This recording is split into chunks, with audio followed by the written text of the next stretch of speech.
My elder sister and I were betrothed at the same time.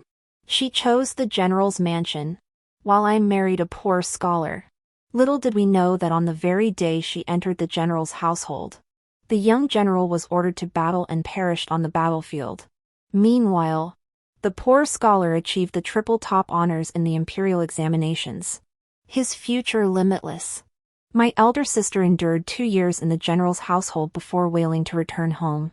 Our father, who had always doted on her, struck her across the face, declaring she must die within the general's estate. She went mad. When I visited her, she stabbed me with a golden hairpin. When I opened my eyes again, we had both returned to the day we reached marriageable age. This time, my elder sister declared first that she would marry the scholar. I smiled. Did she truly dislike the pampered, carefree life of a noblewoman, free from household chores?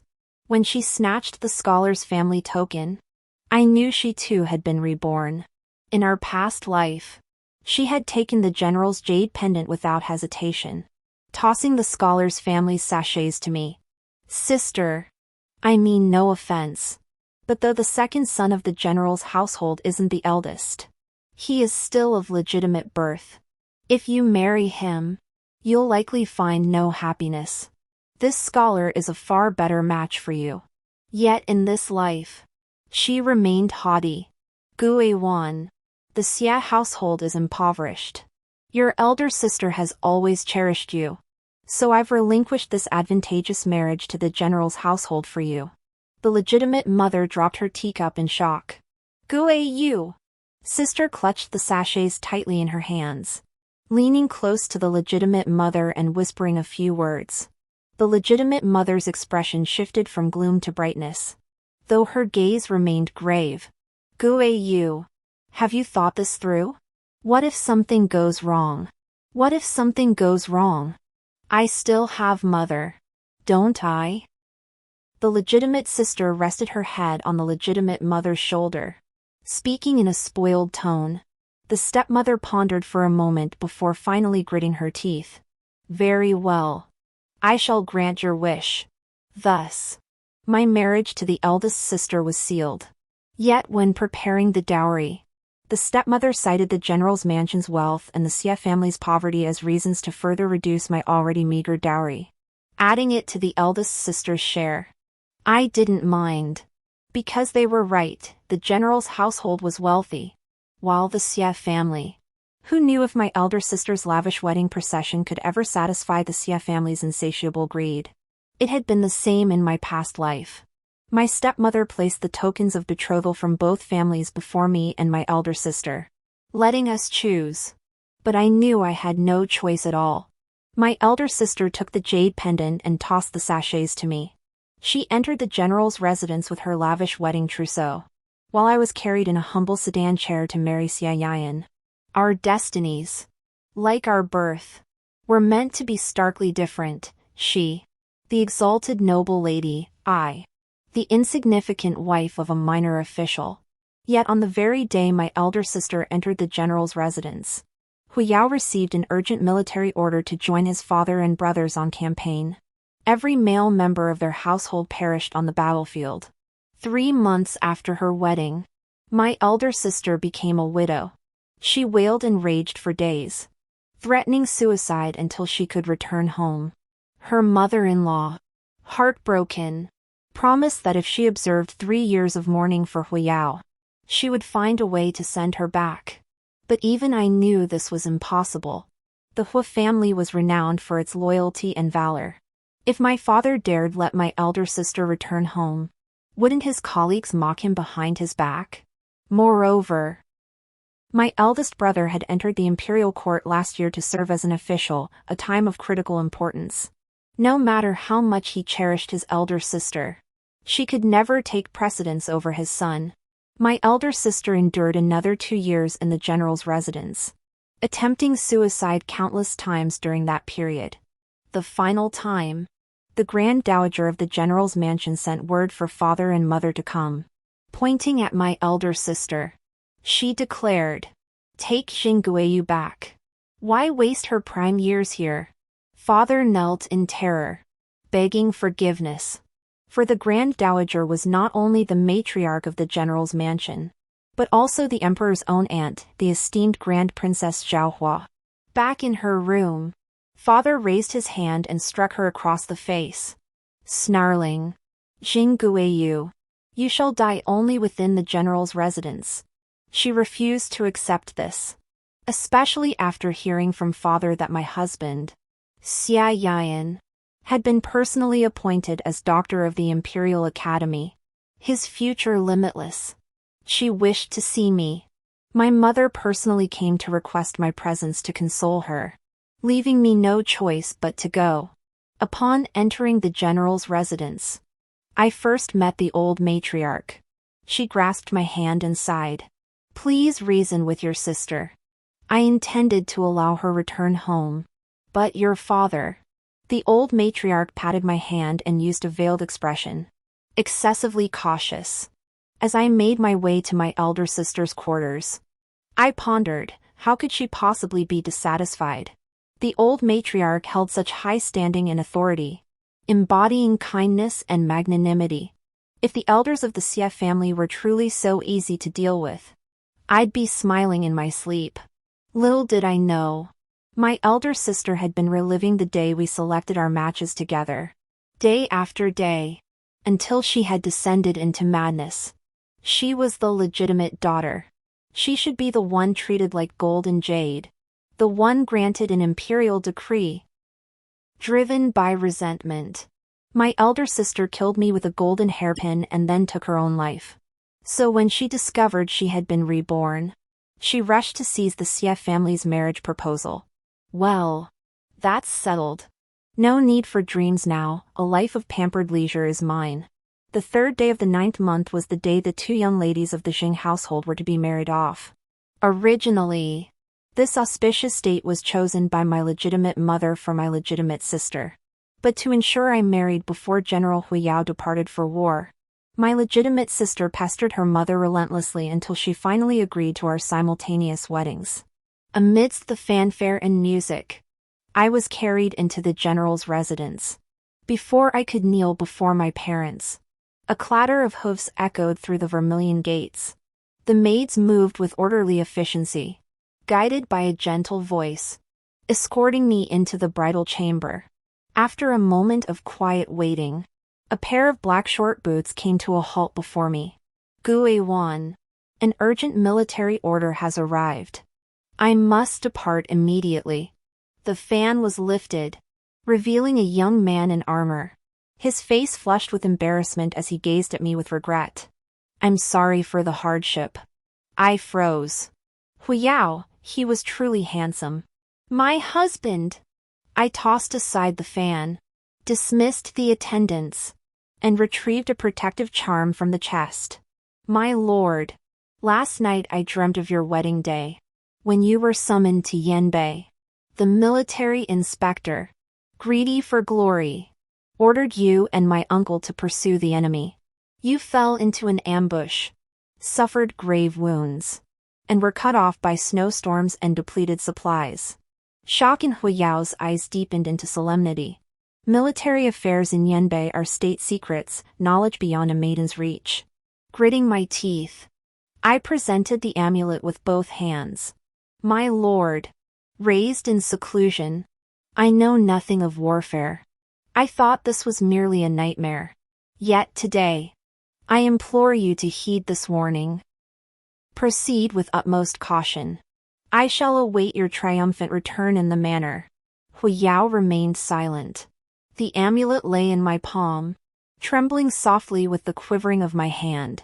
I could have stood by, spared from any risk. Let the sons of the Hu family perish on the battlefield. As a widow, I would have guarded the general's residence. The old matriarch would have treated me kindly.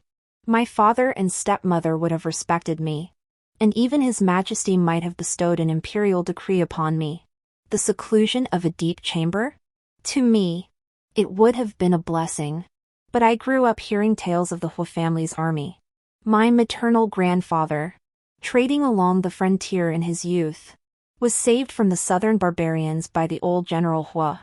My aunt would pat my back, lulling me to sleep, repeating the exploits of the Hua army over and over. I, Jing Guiwan, a mere illegitimate daughter, may be cautious and careful, but I know how to write the words conscience.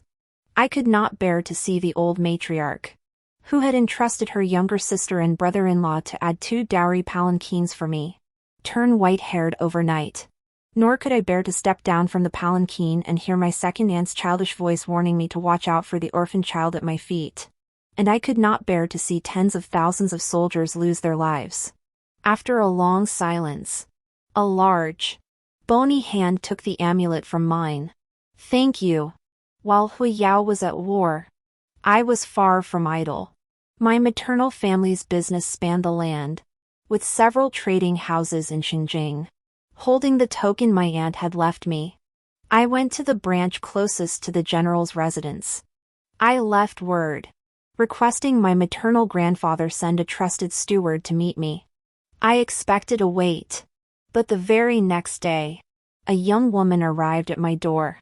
I am Sun Nuo, eldest daughter of the Sun family, dressed in men's attire, yet not deliberately disguised as a boy. She raised her arm in a bow. All Sun family business in Xinjiang is now under my stewardship. If the second lady trusts me, please give your orders. My eyes lit up. I hadn't realized she was already managing the Xinjiang operations at this stage. In my previous life, I had met this cousin once. It was the 3rd year after my marriage to Xia Yayan. A maid took my jewelry to pawn, and my cousin recognized it as the trousseau given to me by the Sun family. She arrived bearing a stack of banknotes, asking if I was facing hardship. Not wanting her to worry, I was about to make excuses when Lady Xia, who had heard the commotion, rushed in and scolded me, saying I had debased myself by associating with merchants. My cousin stormed off in anger, but before leaving, she pressed the banknotes under the tea tray. In front of Madame Xia, I ordered my maid to return the banknotes. Mother is right. Our Xia family cannot accept money from merchants. At that time, Xia Yayan had just been appointed imperial college doctor and needed funds for connections. His younger sister was betrothed to a high-ranking family and required a lavish dowry. Yet I returned the silver I had received. Madame Xia flew into such a rage she hurled a teacup at my head, shattering it, claiming her heart ached. She ordered me to tend to her bedside all night with my wound. No matter how she tormented me, I refused to seek out my cousin again. Fortunately, the old matriarch held no such prejudice. When I told her my aunt was from the Sun family, she smiled and praised the exceptional quality of the Sun family's jewels, inviting me to join her next time they were selected. With that thought, my hesitation vanished. I bowed deeply to Sun Nuo. Please, cousin, lend me your aid. Sun Nuo and I spoke privately for half an hour. As I left, she held out a money box. Guiwan, are you certain? This is your entire fortune. I nodded. Ever since I spoke those words to General Hua, this had been a gamble. If that was the case, why not go all in? General Hua has been kind to my Sun family. Guiwan, rest assured, I will not fail you. Sun Nuo's gaze held admiration. After seeing her off, I boarded my carriage and returned to the Jing residence. Today was the day Jing Guiyu and I returned to our parents' home. The old matriarch had long prepared lavish gifts for my homecoming. My sister has truly become a person of high standing, returning at this hour. Jing Guiyu stared at the gifts so numerous they couldn't fit into 2 carriages. A flicker of annoyance crossed her eyes, but it was quickly replaced by smug satisfaction. But it's not your fault. On your wedding day, the second son of the Hua family went off to war. You probably didn't even get a clear look at your husband's face. On the battlefield, swords and spears have no eyes. If something... She covered her mouth. Sister spoke out of turn. Please don't blame me, little sister. I smiled. Since you know you spoke out of turn, why not rise and apologize? Her expression hardened. Jingui Wan. Have you married into a high house and now look down on me? Your elder sister? Does the elder sister's insolence mean she holds no regard for the general's residence? I replied, my expression turning cold. Jingui froze, then pointed at me in fury. Look at you, gloating like a petty villain, just like your concubine mother. Madam Xia, watch your words. Before I could speak, the maid the old grandmother had bestowed upon me already scolded. This maid had come from the palace, still wearing the imperial sash at her waist. Jingui dared not act rashly, only shooting me a venomous glare.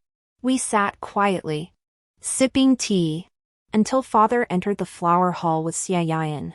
One glance at father's expression told me Xia Yan, just as in my past life, had charmed him completely.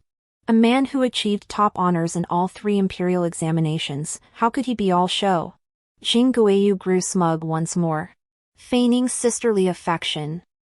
She sat beside me and whispered in a voice only we could hear. Sister, your brother-in-law is not only talented and handsome, but he treats me with deep respect and affection. On our wedding night, he promised me he would never take a concubine in this lifetime. I nodded. I believed this. Xia Yan had said the same to me in my past life. Until my death, he never broke his word. Only.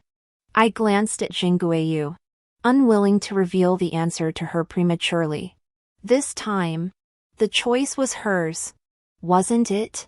Jingui was clearly displeased with my reaction, but father and Xia Yan had already taken their seats. Any further words from her would easily reach their ears, so she could only sulkily fall silent. After my stepmother's passing, I had no ties left to the Jing household. After lunch, I requested to take my leave. Father and my legitimate mother made no effort to detain me, merely instructing the steward to escort me out. Not far from the gate, a green cloth carriage stood waiting. I glanced at it once more. Just then, a gust of wind lifted the curtain, revealing the powdered and robed young man inside, gazing dreamily at the Jing residence. How amusing.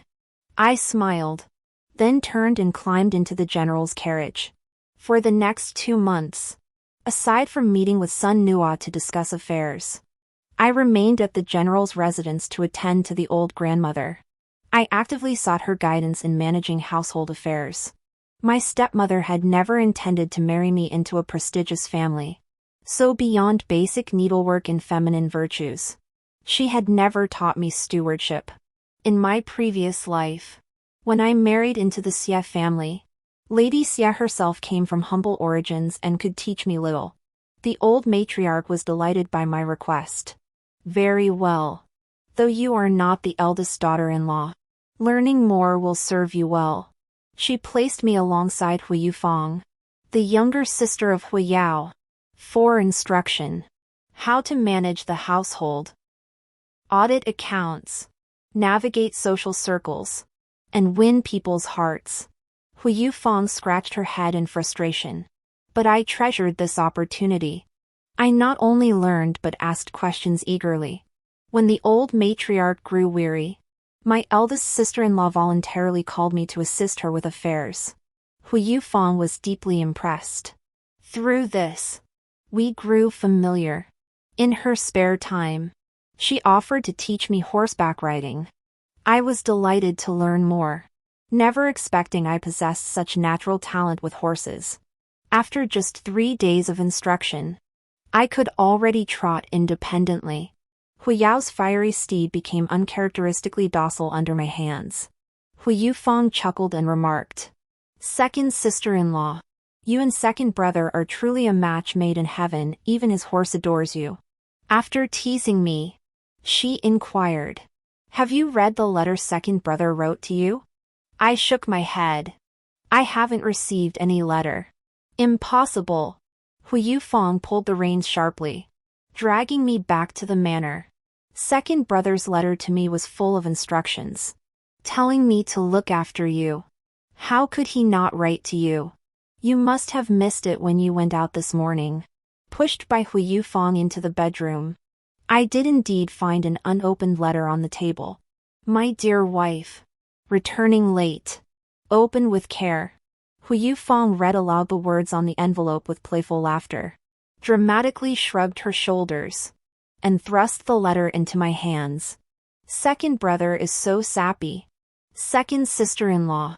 Take your time reading it. After that, she thoughtfully closed the door for me. I hesitated for a moment before opening the envelope, only to find a single sentence on the paper. Meng Qing, may your dream come true. I drew a deep breath and exhaled slowly. He was telling me my dream had come true. When news reached Xinjing that the Hu family's army was besieged in Yanbei, Xing Guiyu immediately paid a visit under the pretense of comforting me. The maidservant informed her I was overcome with grief, too ill to rise. She shed a few crocodile tears before the old matriarch. Upon learning I truly couldn't receive visitors, she departed, part regret, part schadenfreude. In her carrier pigeon message to me, Hu Yufang wrote, Second sister-in-law. I can scarcely believe you two are blood sisters. That such a villain exists in this world, I, Hu Yufang, have truly seen it all. I had no paper or ink to reply, so I simply folded her letter and tied it back to the pigeon's leg. This was our agreed-upon way to signal safety. By now, I was less than 100 miles from Yanbei. The very day I received Hu Yao's letter, I went to see the old matriarch, though I'd long prepared myself. If Hu Yao refused to believe me, there was little more I could do. But he did believe me. Summoning my courage, I stepped into the old matriarch's chambers. In the brief 2 months we'd spent together, I had come to regard her as my own grandmother. Kneeling on the floor, I repeated to the old grandmother the very words I had spoken to Hu Yao. Then, I presented Hu Yao's letter.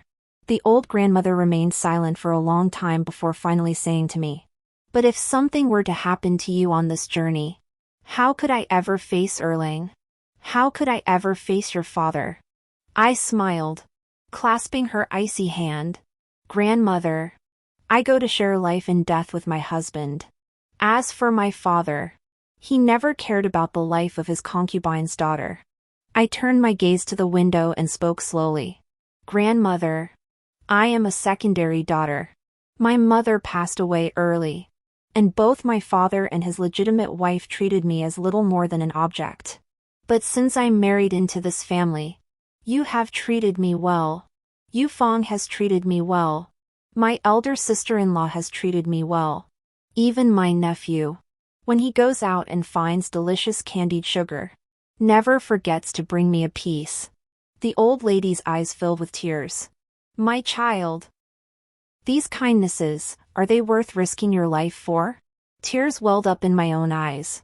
If you give me a quince, I shall repay you with a jade ornament.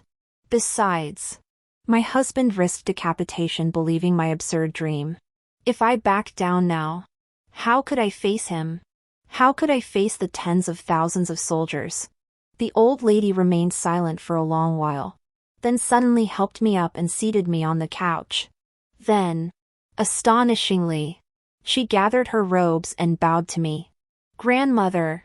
At dusk, the old grandmother held my hand and spoke softly, Your journey makes you a hero of the Hu clan.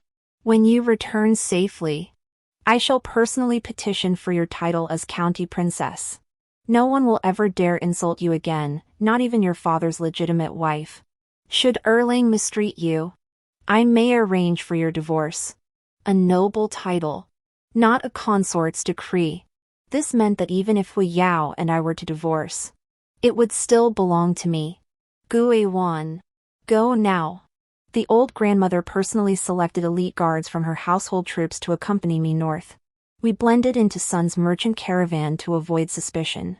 What I hadn't anticipated was that the leader of this caravan was Sun Nua. She still wore men's attire, radiating heroic vigor. Without me, Do you think you could have maneuvered the Sun family's caravans all this way? Besides, if we win this battle, I might even become an imperial merchant.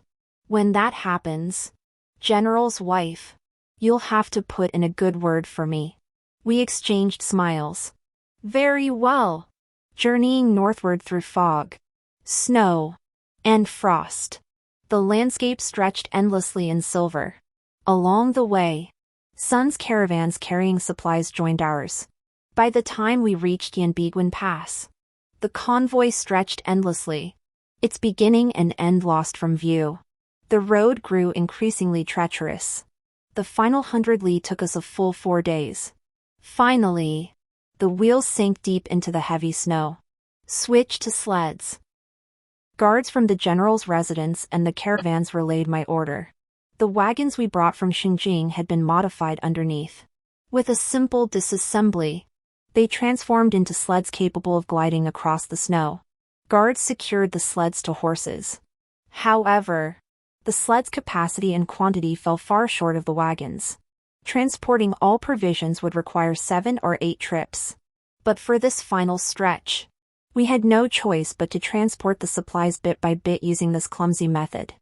I had also brought Huiyao's fiery steed. Ever since entering the snow, the horse had been restless. I could only stroke its mane again and again, murmuring soothing words. Sun Nua approached and handed me a deer biscuit. Have something to eat.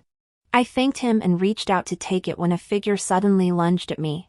Fortunately, the Hua family guards never left my side. They drew their swords instantly and struck. The man whose hand was severed lay on the ground wailing in agony. Only then did I realize he was a gaunt, emaciated refugee. The bitter cold wind carried whimpers of sorrow. Glancing around, I saw a group of emaciated men and women hiding among the bare trees. Sun Nua sighed and said to me, "The situation in the city probably isn't much better." I asked the guard captain beside me, "Do we have any extra food?" He tried to persuade me. "We do. But if you give them food, they won't survive the winter either. And vagrants are hard to control if they harm you." I shook my head, cutting him off. "There are only a dozen or so of them. With the previous incident as a warning, they won't dare cause trouble. Give them some food. Every extra day they live is a day gained." The captain couldn't persuade me otherwise and simply tossed the food over.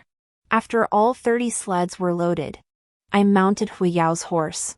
Sun Nua remained behind with the rest of the group to camp in place, waiting for us to return with the empty sleds. This was the outcome Sun Nua and I had discussed, and the very reason for my journey.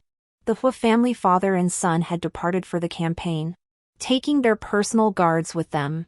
The guards left at the manor were unfamiliar faces to them. At this moment, only members of the Hua family could approach the guarded city walls. The matriarch was advanced in years.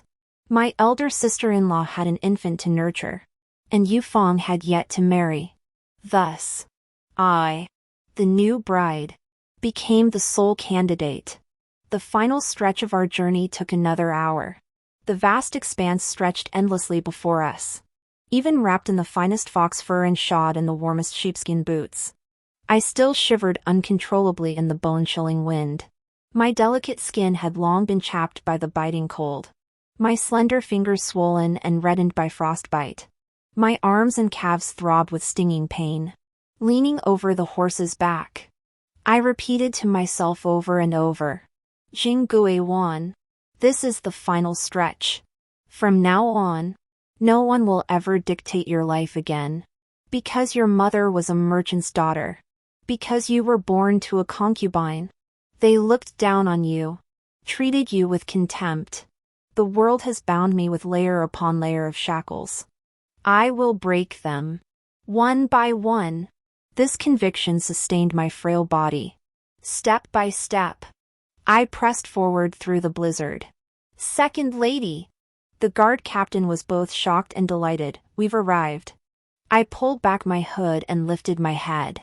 Lead gray clouds hung low as towering city walls rose from the earth, like a black dragon lying coiled. Only rows of crimson banners fluttered in the blizzard. A sharp arrow whizzed past the horse's head. "Who dares approach?" I took the military banner handed by the guard captain and unfurled it. The same banner as those on the walls now fluttered in my hands. "I am Jingui Wan, wife of Hui Yao." Soldiers on the ramparts exchanged glances. Their bows still trained on us. I stroked the horse's mane soothingly. "Summon my husband Hui Yao to recognize me. I shall wait here patiently." A centurion's head withdrew. I pulled my cloak tighter, but dared not pull up the hood again. The wind stung my face. Finally, a young man clad in armor appeared on the ramparts. He lowered his head, I raised mine. We gazed at each other across the snowstorm. I gripped the reins nervously. Just as I couldn't be sure the figure on the wall was my husband, whom I'd met only once. I feared he might not recognize me outside the city. Sending me away was one thing, shooting me was another. "Open the gates!" I exhaled in relief, only to notice my sheepskin gloves were worn through, leaving a bloody gash across my palm. Hui Yao strode to my horse. "Why are you here?" He took the reins, studying my pallid face. "Are you all right?" I nodded. "I came to deliver supplies." He followed the direction of my pointing finger. Guards lifted the canvas cover, revealing the cart packed to the brim with grain and fodder. With blizzards raging across Yanbei, carrier pigeons couldn't fly in. Messengers only relayed military intelligence. So he hadn't known of my mission. The look in Hui Yao's eyes held shock, moved emotion, and, it seemed, a hint of admiration. "Thank you." Hui Yao waved his hand. Several soldiers stepped forward, carefully unfurling each tarp for inspection. His gaze returned to my face. "This is a military order. Don't take it personally." "I'll help you down." I nodded. He took my arm and guided me down from the horse. Frozen soles sent waves of stabbing pain as I stood, furrowing my brow. I addressed Hui Yao. 80 carts of supplies remain trapped by heavy snow on the mountain pass. Please send sleds to retrieve them, my lord. As for these guards, they are utterly exhausted. Let them rest. Hui Yao nodded. I'll arrange it. You enter the city to rest. I didn't insist. Thanked him, and followed the guards into the city. The soldier leading the way brought me into a spacious room. On the south wall hung a suit of armor. Beside it a spear and a sword. My fingers lightly traced the mottled blade marks on the armor, stirring a wave of emotion within me. Having been away too long, I'd lost track of the days. The soldier had told me it was the 23rd day of the 12th lunar month. In my past life, it was on this very day that Hui Yao suffered fatal wounds. At 16, he followed his father into battle, leading 800 soldiers in a rear assault on the enemy camp, slaying and capturing 2,300 foes. At 17, he was granted the title of Zhaowu captain and that same year drove the southern barbarians 300 li back. At 19, he married, yet a greedy military inspector ordered him and his elder brother to pursue remnant bandits. His brother was captured, wounded gravely. He fought to reclaim his brother's body from the enemy. A rising star of the military fell at Yinyun City. Having lost 2 sons, the old general Hu turned white overnight. Yet he held his ground, refusing retreat. Without provisions or reinforcements, they clung only to their uncooled blood and the people of Yanbei's 13 cities behind them. In the end, the Hu family's army held Yinyun. The cost, half their troops lost. Their commander fallen in battle. Yinyun City reduced to 9 empty houses out of 10. The entire nation in mourning. Countless white-haired parents burying their black-haired children. And today, that nightmare remains forever just a nightmare. I leaned back in the recliner and drifted into peaceful sleep. I awoke as Hui Yao carried me to the bed. A charcoal brazier had been lit in the room, filling it with warmth. I grasped Hui Yao's arm. My lord, you're awake. Hu Yao shed his armor, wearing only an inner tunic. His stern aura softened slightly as he curved his lips into a smile, revealing a touch of youthful vigor. Hungry? I brought you some cured meat. He carefully unwrapped a paper parcel. I practically snatched this from my father's hands. With the current grain shortage, getting meat isn't easy. Hearing this, I grew anxious. Wasn't the grain I brought enough? I had no idea how much grain you needed and dared not ask grandmother. I could only ask my cousin to use my money to commission the sled, exchanging the rest entirely for grain. Hu Yao's eyes flickered. He sat down beside the bed, cupping my hands within his large palms. It won't sustain us through this entire battle, but it's enough to hold us until the capital sends provisions. I exhaled in relief. That's good. Only then did I realize how close we'd grown. Our breath mingled, burning intensely in the bitter winter air. Hu Yao gazed at me intently until my cheeks flushed crimson. Then, with a frustrated sigh, he murmured, "Not now." I didn't catch that, my lord. Gui Wan. Rest for a few days. Then returned to the capital with the caravan. He retrieved ointment from a small drawer beside the bed, spread my palm, and carefully applied the salve to the bloodstains. I nodded. That's what I thought. I'm no help here. Only distracting my lord. There. He tucked me back under the covers. We're close to the northern tribes' camp. They raid at night sometimes. But don't worry, I'm here. He held my hand, patting my back as if soothing a child. Sleep now. Days of travel had already left me utterly exhausted. I'd intended to discuss family matters with Hu Yao, but the moment my head touched the pillow, my eyes closed of their own accord. I felt someone brush aside my hair at my temple, sighing, "You've lost weight." We didn't linger long in Yanyan City. After a few days' rest, we set out again as soon as the snow ceased. Hu Yao escorted us out of the city. After he had walked far away, Sun Nua turned back, watching his figure standing tall with his sword drawn. She said to me, "Grandfather can finally rest easy now." I didn't understand what she meant. She smiled and explained, "Grandfather always felt he owed your mother. Back when our family faced hardship, he had no choice but to send my aunt to your father as a concubine. It wasn't about climbing the social ladder. Later, when our family business finally prospered, Aunt passed away prematurely. She tugged the reins and continued, Truthfully, my ability to manage Xinjing's business affairs is thanks to you." The family initially opposed a woman leading the capital's merchants' guild, but grandfather overruled them and supported my appointment.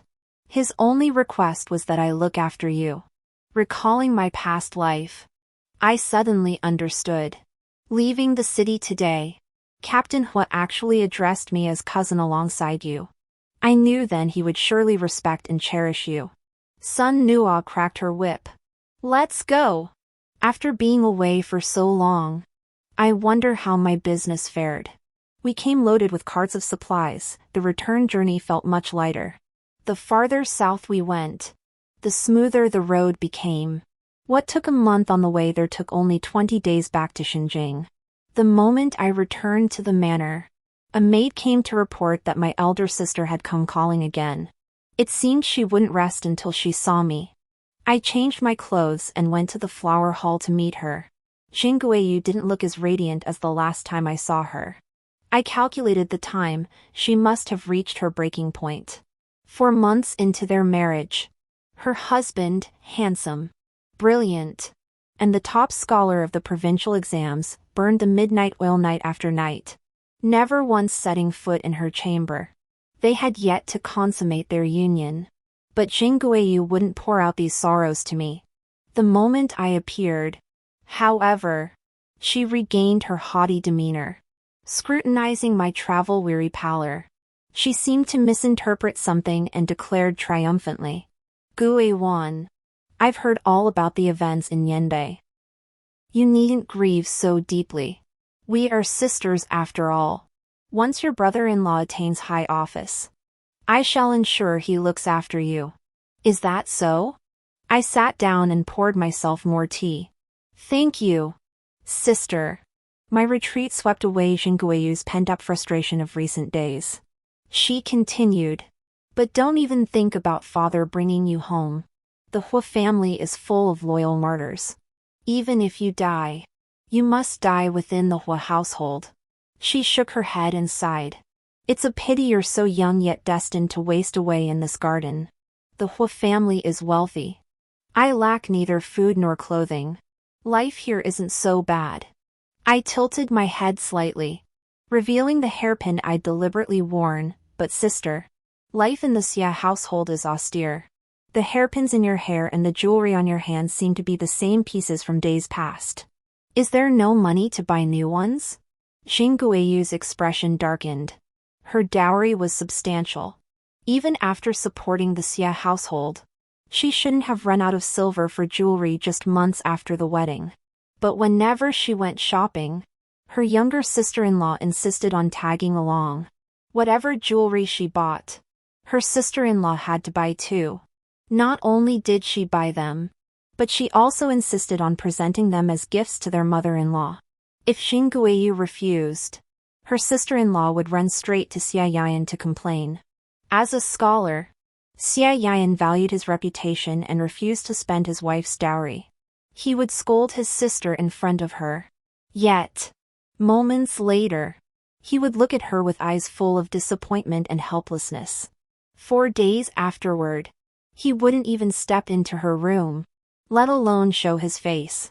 Only after she personally bought jewelry to apologize to her mother-in-law would Xia Yayan step into her room. He'd either paint her eyebrows himself or sketch pictures and compose poems for her, coaxing away her grievances with just a few words. Before long, Jingueyu simply stopped buying jewelry herself. Of course, she never told me any of this. She only gritted her teeth and sneered. Wear them while you still can, little sister. Soon enough. Forget hairpins, you won't even be able to wear colorful dresses. What do you mean, sister? I smiled at her. Her chest heaved with anger until she leaned close to whisper in my ear. You don't know yet, do you? Second young Master Hua has already died in Yanyan City. For some reason, hearing this made me feel uneasy. I straightened up and murmured, Sister, do you truly believe in a mere dream? Did that dream explain why Xia Yayan never consummated our marriage? Her eyes widened abruptly, with the Yanbei front settled and Jingueyu powerless to stir trouble. I didn't mind letting her know. She wasn't the only one reborn. The answer is. I lifted a strand of her long hair and said maliciously, I won't tell you. Go find out for yourself. The daylight stretched longer, and the wind brought the warmth of spring. Hu Yufang had reserved a spot long ago. Before dawn, she pulled me to a tavern along the street to welcome the triumphant return of the Hua family army. Leaning by the window, I caught the gaze of a young man galloping past on horseback, as if sensing my presence. Second sister-in-law. Second sister-in-law. Hu Yufang shook my arm insistently. Second brother is looking at you. So many girls are tossing him sachets, hurry and throw one too. I didn't bring any. Before I could finish, Hu Yufang shoved 7 or 8 sachets into my hands in one breath. I shot her an amused glance and tossed one toward Hu Yao, only to find my aim and strength sorely lacking.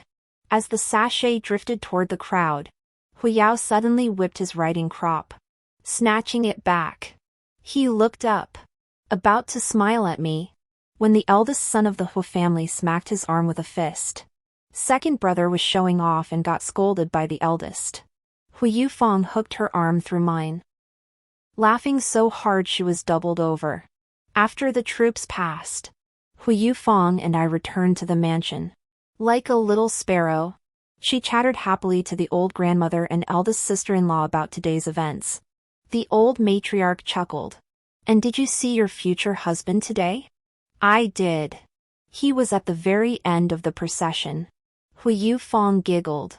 Thank goodness he could ride a horse. Otherwise, I wouldn't have even spotted him. She had been betrothed to a deputy commander under her father-in-law's command before the new year. She was to be married off this summer. My elder sister-in-law rose to prepare a banquet welcoming the young men home. I offered to help, but she pushed me back. "You're late. Go change into fresh clothes." I looked down at my own garments, puzzled. My elder sister-in-law sighed and had one of her maids escort me back. The maid escorted me to my room and whispered briefly with my own maidservants. They rummaged through my chests and drawers, pulling out my wedding gown. One helped me change. Another applied my makeup. After a full hour of fussing, they dressed me exactly as I had been on my wedding day. Finally, a round fan was thrust into my hand. The maids bowed to me and withdrew. After a moment of quiet, a pair of black ankle boots stopped before me. "Guiwan," he said. "I'm back." 3 days later, the Hua family hosted a banquet, inviting relatives and friends to gather. As my legitimate elder sister, Jingguiyu naturally received an invitation. When I saw her arrive beaming, accompanied by Xia Yayan and the Xia family's young ladies, I knew Xia Yayan had uprooted the seed of doubt I'd planted in her heart. "Guiwan." Jingguiyu called me aside in private, her voice laced with cold laughter. "So Hua Erling survived. What of it? He remains but a mere military officer." When the imperial examination results were announced, Xia Yayan achieved top honors, while within my womb grew his child. The imperial examination results are out. Xia Yayan has become the top scholar, and I now carry his child within me. I froze slightly. Jingguiyu observed my reaction, gently stroking her belly. "He refuses to touch you. Don't assume I'm like you. Jingguiwan. This lifetime will be mine to live well." Yet the look I gave her held only pity. In my past life, when I stumbled upon that incident, my greatest relief was that he refused to touch me, sparing me from bearing his child. This time, to dispel Jingguiyu's doubts, Xia Yayan consummated their marriage. I glanced at the priceless jeweled hairpin adorning the head of a Xia family maiden in the distance, rarely refraining from arguing with her. I turned and walked away. 9 months later, Jingguiyu gave birth to a son. That same month, Xia Yayan was personally appointed as doctor of the Imperial Academy. My stepmother summoned me to attend the full-month banquet, subtly pressuring me to prepare lavish gifts for my elder sister. Right before her, I instructed my maid, "Please prepare my gift according to custom." "Elder sister." My stepmother glared at me. "You." I smiled, cutting her off. "Rest assured, mother, even if prepared by custom, it won't be lacking. After all, the general's household is wealthy, that's what you yourself told me." My stepmother seethed inwardly, yet found no words to counter me.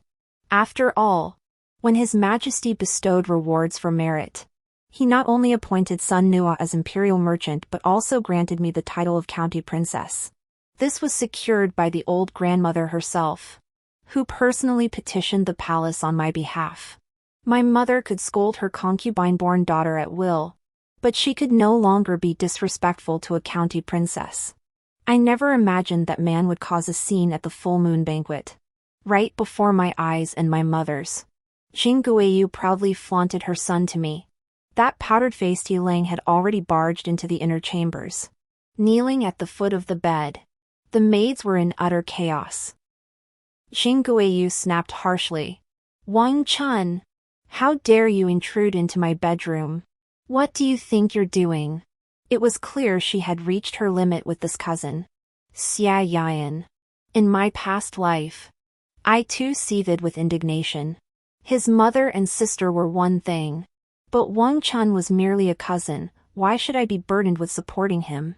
In fact, Xia Yayan spent more silver on Wang Chun than he did on his own sister. It wasn't until that day, when that sordid scene struck me like a slap across the face, that I finally understood the reason. All his promises, that he'd never take a concubine in this life, That he loved and revered me. All lies. Cousin-in-law. Please grant me and my cousin this favor. Wang Chun wept like a rain-soaked pear blossom. Appearing even more fragile and pitiable than Jingguiyu on the bed, you already have a child. My cousin has given you a child. Can you give him back to me? Jingguiyu stared blankly and asked. What do you mean? Her mother-in-law reacted faster, slapping Wang Chun across the face. What kind of lunatic is this? Someone. Drag him out. Cousin-in-law. Cousin-in-law. Stop. Jingguiyu shrieked sharply. Stop. What did you say? What do you mean by that? The stepmother quickly embraced her. Guiyu. You mustn't get angry now. This man must be insane. Mother will have him thrown out immediately. Wang Chun. Jingguiyu paid no heed. At that moment, the cold neglect of nearly 4 months of marriage, my pointed words, and Xia Yan's affectionate treatment of Wang Chun all connected in her mind. Explain yourself. Wang Chun. By the time Xia Yan rushed in, the inner chamber was in utter chaos. Wang Chun was pinned down by several maidservants while Jingguiyu clawed at him frantically. Her stepmother stood nearby, desperately trying to hold Jingguiyu back and calm her down. I stood furthest away, having retreated to the doorway. Later that evening, upon hearing the commotion in the inner chambers, Huiyao entered under the pretext of his in-law status. He shielded me behind him. Are you all right? How did things escalate to this? Seeing me shake my head, he finally glanced inside. Then, turning back in alarm, why does it look to me like they're fighting like young men? I sighed, pulling him back out. You're not mistaken. This full moon banquet is surely ruined. Let's go back first. After this ordeal, I assumed Jingguiyu would certainly seek a divorce from Xia Yan. After all, unlike me, she was the legitimate daughter, backed by her elder brother and her own mother. Even if she were to remarry, her life wouldn't be difficult. Yet, unexpectedly, her request was rejected by her father, just as it had been in my previous life. Xia Yan has achieved the triple top honors in the imperial examinations and is now a doctor of the Imperial Academy. His future is boundless. The legitimate mother, ultimately tender toward her daughter, stammered. Husband, perhaps we should let Guiyu divorce him? Xia Yan is so. Her father snapped angrily. What do you know? That's just a woman's soft-heartedness. The family of the second prince intends to form an alliance with the Xia clan.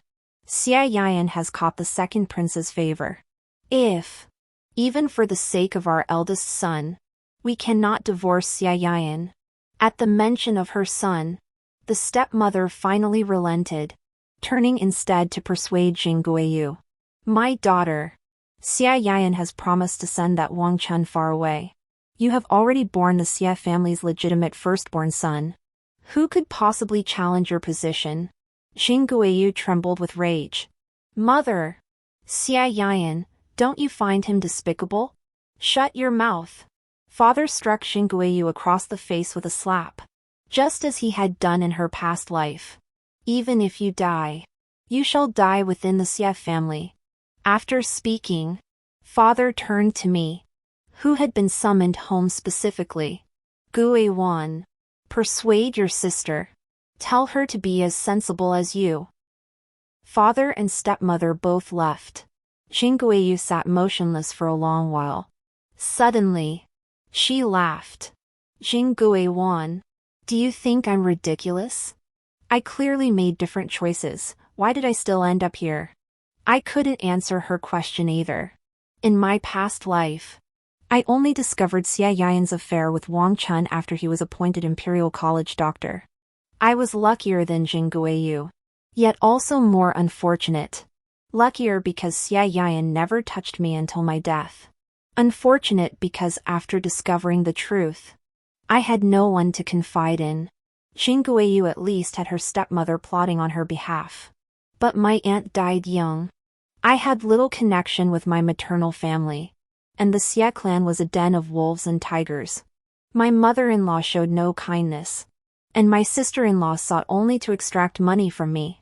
Xia Yan, while ostensibly concerned with appearances and refusing to touch his wife's dowry, allowed the Xia women to bully and humiliate me until I spent my fortune to buy peace. My meager dowry was entirely depleted within 3 years of my marriage. When I caught Xia Yan and Wang Chun in an illicit affair, my first feeling was relief. Unlike Jing Guiyu, I had no way out. So I resolved to destroy the Xia family along with myself. I'd even planned how to poison them. But 2 days before acting, my mother-in-law forced me to visit Jing Guiyu at the general's residence. She killed me and saved me. Thus, my first genuine words to her after rebirth were, "Jing Guiyu, the Xia family is no place for you." After speaking, I prepared to leave. Yet she cried and laughed behind me. "Why didn't you tell me sooner? You must be smug. Jing Guiwan. Everything you possess now was snatched from me. I won't let you have it." Jing Guiyu returned to Xia Yan's side. When I heard this, my heart remained utterly still. This was the path she chose for herself. And each time, she was the one who chose it first. Upon returning to the Xia household, Jing Guiyu not only reconciled with Xia Yan but also took the initiative to buy the Xia family's young lady numerous pieces of jewelry, escorting her to banquets attended by high-ranking officials and nobles.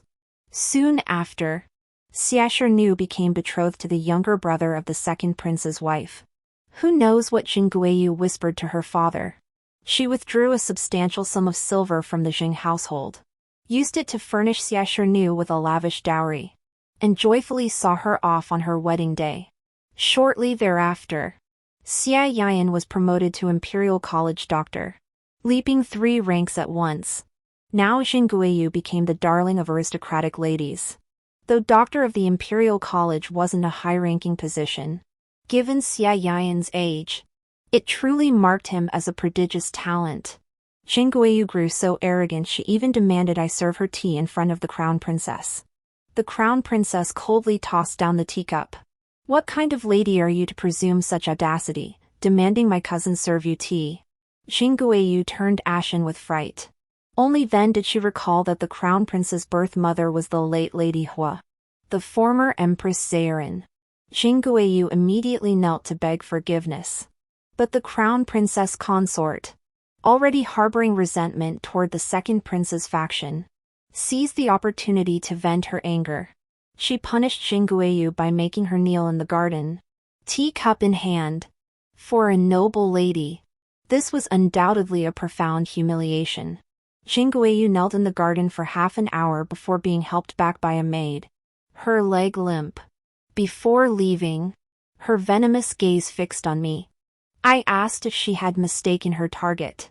She sneered coldly, "Jing Guiwan, your triumph won't last long." I soon understood her meaning. The frontier was under siege. The Hua family's army was ordered to march, and the second prince's faction seized control of the city gates. They imprisoned us, the families of the military officers, within the palace. Intending to force the emperor's hand, Jing Guiyu stopped before me. She wore sumptuous robes, adorned with newly acquired jewels worth a fortune, pins in her hair, bracelets on her wrists. "Sister," she said, "see? I'm still the victor." Before she appeared, I had closed my eyes to rest for a long while. Using the dagger Hui Yao had given me, I cut through the ropes, under the cover of my wide sleeves. I passed it to Hui Yufang beside me. Hearing Jing Guiyu's voice, I opened my eyes to look at her. "Sister," I asked the question that had long puzzled me, "why do you always cling to me? Whether I live well or not has nothing to do with whether you live well." Jing Guiyu froze for a moment. "Who says it doesn't matter? You are of lesser birth. That you live better than me is the greatest injustice. So that's how it is." I closed my eyes again. There was nothing left for me and her to say. Jing Guiyu grew irritated, sensing my disdain. What do you mean by that? Do you think anyone else could come to your rescue? Now, every corner is filled with the second prince's people. Once he ascends the throne and Xia Yan is made a marquis and prime minister, I shall be a first-rank noble consort. I didn't want to respond, but Hui Yufeng couldn't bear it any longer. First-rank noble lady, you're being very noisy. You. Jing Guiyu was about to say more when the sound of clashing blades suddenly echoed from outside the hall. She froze, then turned to the door, pushed it open, and dragged a palace maid inside. What's happening? The palace maid answered, trembling. The second prince staged a coup and killed his majesty. A smile touched Jing Guiyu's lips. But before it could fully form, the maid continued. The Hu family's army has entered the palace to defend the throne. They're currently suppressing the rebels. She froze. Impossible. The Hu family's army was deployed out of the city long ago. With those insignificant barbarians from the south? Hu Yufeng broke free from the severed rope, brushing dust from her skirt. My second brother wiped them out completely at 17. Do you really think they could stir up any trouble now? Jing Guiyu shook her head. Impossible. Impossible. She clutched her hair, seemingly unable to accept this reality. I've lost to you in 2 lifetimes. I refuse to accept it. I refuse. I sat on the ground, watching her silently. If I could choose again, Jing Guiyu murmured, staggering toward me. As she reached me, she suddenly drew a dagger and raised it high. I'll choose again. Next time. I won't make the same mistake. I raised my hand too. Before her blade could fall, I drove my dagger through her palm, pinning it to the pillar. Jing Guiyu screamed in agony. I spoke to her gently. Sister, after marrying into the general's household, I discovered there are still so many things in this world worth learning. My aunt always loved to tell me, a skill is never wasted. So I learned housekeeping, horseback riding, archery, and even picked up a bit of swordsmanship from Hu Yao. I'm afraid I'm not very skilled. I hope you won't laugh at me. I took the handkerchief Hu Yufeng offered and wiped the blood from my hands. Then, without looking back, I walked out. I knew this would be my last meeting with Jing Guiyu. Everything began because of her, but I would be the one to end it. Sister, this time, the choice is mine. After the crown prince ascended the throne, the followers of the second prince were all purged. Xia Yan was beheaded, his family exiled. The day Jing Guiyu was escorted out of the capital, I did not go to see him off. When father, stripped of his office, came seeking my protection, I did not meet him either. It was only when he repeatedly came to my door, only to be turned away each time, that I happened upon him. Enraged and humiliated, he stood before the vermilion gates of the general's mansion, cursing me as unfilial. I glanced at the jade Buddha in the carriage, pulled back Hu Yao who was about to disembark to argue on my behalf, and instructed the driver, take the back gate. Hu Yao sulked, returning late like this. How can we let him tarnish your reputation? Father was dismissed for his involvement in the second prince's case. Seeing him would be disloyalty, not seeing him would be disobedience. Either way, I'd be faulted. Better not to see him at all. Seeing his lingering resentment, I hooked his little finger with a smile. My husband is the renowned General Yun Hui. Who dares speak ill of me? Hu Yao's earlobes flushed instantly. Sister, I mean no offense, but though the second son of the general's household isn't the eldest, he is still of legitimate birth. Marrying him may not bring you happiness. Excellent. I encouraged him with a beaming smile. Stepping down from the carriage, I bumped into Hu Yufeng. After greeting Hu Yao, she eagerly pulled me aside to recount the latest amusing tales from Xinjiang, leaving Hu Yao behind. Can't you just take your wife away with you? Hu Yao gritted his teeth, threatening his brother-in-law. The brother-in-law looked innocent. General, please go ahead. The Hall of Returning Clouds was already gathering quite a crowd. As the matriarch, my sister-in-law greeted guests at the hall entrance. Nephews and nieces gathered around, showing me their newly painted summer lotus pictures. Entering the main hall, Hu Yufang released my arm, gesturing for Hu Yao and me to present the birthday gifts first. Hu Yao and I knelt, kowtowing to the benevolent-looking grandmother. Grandmother, may you enjoy longevity like the pine and crane. The end.